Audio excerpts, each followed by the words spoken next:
So what concerns you most about this West Virginia defense? Their front seven. Their D-line all have the ability to make impact plays. Doesn't matter if it's 55, 10, 8, 90. I mean, you can go right through their D-line and they all have the ability to make impact plays. And then their linebackers are very physical.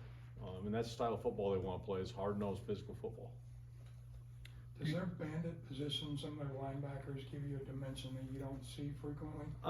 Well, the biggest thing they do different than a lot of people is that they will take the quote, kind of that stand-up DN that's normally the fourth rusher, and instead of rushing from the outside, all of a sudden he's playing in the linebacker position, and you anticipate he's probably the extra guy to rush, but then all of a sudden they'll rush the outside linebacker off the edge, and you know, he only it only has to happen one or two times, and a big impact play can happen, obviously, in the wrong side of it for us. So, what's it like every week to try to scheme ways to get Deuce the ball when you know that's what the defense is trying to take away? yeah, well, the you know, and we've said this from the very start. The best part about Deuce is he really understands the offense, not just from a running back standpoint, but from a receiver standpoint and schematically. So our ability to slide him out and put him in some of the no back or empty set stuff, and him to feel comfortable running routes has been great for us. So it helps us. And then he's good at running the fly sweep stuff as well. So we can put him out there and hand it to him, but then also use him quote as a decoy and give the ability to get somebody else open off play action. How good has Skylar been on third down? I thought, not just on third down, but in general, since he's been back, he's been extremely accurate, and not just on okay, finding the tailback and getting it dumped off, but you know, with the exception of 2 or 3 balls, for the most part, doesn't matter if he's thrown to the tight end on a corner route or if he's thrown to a wide receiver on an in-breaking route like he threw to Cade.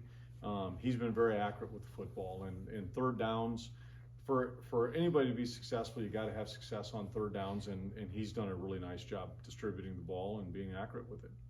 We saw some different offensive line formations. I mean, personnel groupings last week. Why did those work for you? Well, we're going to keep trying to get where we can play 7 O linemen, 8 O linemen. Logan Long's continued to get better.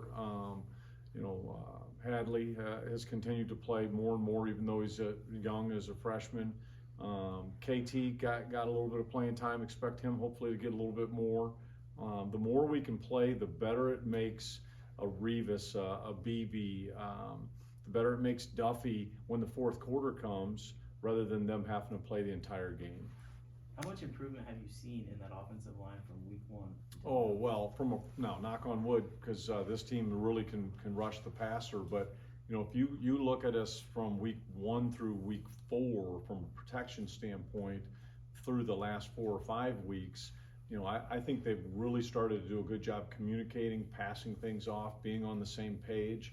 And part of that comes from getting more and more reps and having, for the most part, the same group of guys play, allows them to continue to play more as a true unit. For the last month, you guys have probably thrown it as well as you've had since you've been here in Manhattan.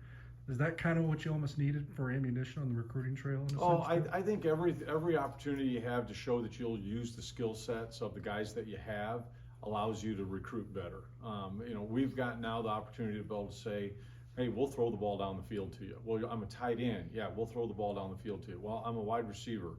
Some of them get completed, some of them don't, but you got tape now of a Keenan Garber having a big play early in the season, an opportunity this past week that unfortunately we didn't hit on, where he's rolling down the field on a post. And then you see some guys getting screens thrown to them and them going to get 11, 12, 14 yards. And when you can put some of that stuff on tape so that when you are recruiting those young men, you can say, no, you fit this skill set. And that's what we're really trying to do. The pitch play out of the I formation you guys ran a lot against KU. Was that something you pulled out just for that game, or is that something you can see? We've had it. It just goes back to the same thing. When is it the right fit? We've been practicing that since fall camp, but this week we felt like it fit what they did and felt comfortable getting it called.